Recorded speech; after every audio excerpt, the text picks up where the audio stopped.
We're always looking for ways to optimize our health, to really get our metabolism firing on all cylinders. But what if the secret isn't just about flooring the accelerator? What if it's about finding a hidden brake that's been holding us back this whole time? Well, today, we're diving into a molecule that researchers think might do exactly that. Just think about that for a second. What if you could find one very specific switch inside your own cells and just gently release it? That's the whole idea behind a really fascinating area of metabolic research that's been getting a lot of buzz. So what in the world is this metabolic brake? All right, so to really get a handle on this brake, we have to meet the molecule that's actually applying the pressure. It's a key enzyme that's already inside our bodies, and its job is to act like a gatekeeper for all of our cellular energy. It's called NNMT. That's short for a real mouthful, nicotinamide N-methyltransferase. A good way to think of it is as your cell's energy-wasting manager. Its whole purpose is to regulate how your cells use fuel. And, regulation is a good thing. But sometimes, this little manager can get a bit overzealous. So how exactly does this brake work? Well, when NNMT gets overactive, it starts wasting two of your cell's most valuable resources. First, it burns through NAD+, which you can basically think of as the rechargeable battery that powers almost everything your cells do. Then, it also uses up a molecule called SAM, which is like a universal multi-tool for countless cellular jobs. When NNMT is in overdrive, research in lab models shows this can lead to more fat storage and insulin resistance. It's literally putting a drag on the whole system.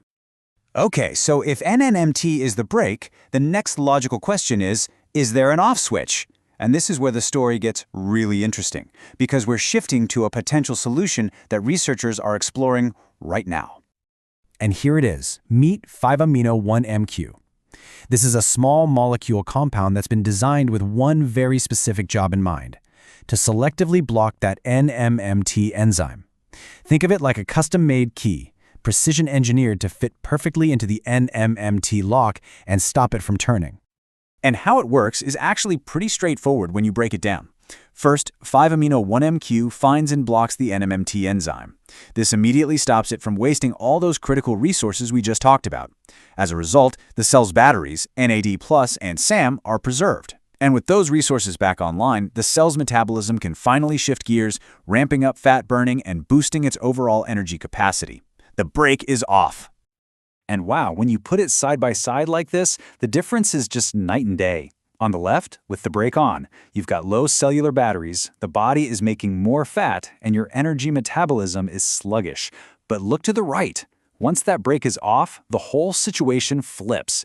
NAD+ and SAM levels climb. Fat burning gets a serious boost, and the cell's power plants, the mitochondria, start working much better. It is a complete metabolic turnaround. Now, this all sounds fantastic in theory, doesn't it? But what does the actual research say? Let's take a look at the preclinical data.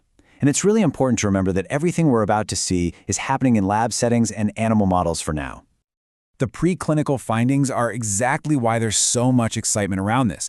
In these lab studies, inhibiting NNMT has led to some really compelling results. We're talking about a reduction in fat and even smaller fat cells, better performance from our cellular power plants, and improved insulin sensitivity in animal models. It also seems to boost something called metabolic flexibility, which is our body's super important ability to switch between burning carbs and burning fat for fuel. This one quote from a study on diet-induced obese mice really says it all. The researchers saw a reduction in body weight and fat, but here's the kicker. It happened without the mice eating any less food.